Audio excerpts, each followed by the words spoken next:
Pemirsa, Kepala Dinas Tenaga Kerja dan Transmigrasi Provinsi Bali, Ketut Wijeh, meninggal pada kemarin malam.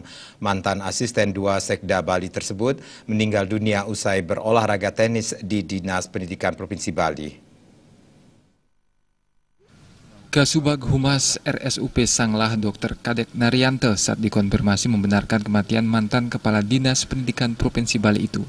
Ia sudah dalam keadaan meninggal dalam perjalanan ke rumah sakit. Almarhum sempat masuk ke ruang IRD dan selanjutnya jenazah dibawa ke instalasi kedokteran forensik RSUP Sanglah sekitar pukul 19.30 WITA. Pada pukul 20.00 WITA, jenazah dipulangkan dengan mobil ambulan RSUP Sanglah ke rumah duka Mumbul, Kuta Selatan.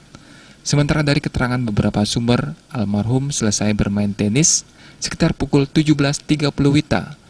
Bersama teman-temannya, setelah 2 set bermain, almarhum memutuskan untuk beristirahat dan duduk. Saat berjalan akan mengambil air ke kantin, tiba-tiba almarhum terjatuh dan selanjutnya dilarikan ke rumah sakit. Nyawanya tidak bisa tertolong setiba di rumah sakit. Belakangan almarhum diketahui memiliki riwayat penyakit jantung. Rai Swantara dan Ketut Artaya, Bali.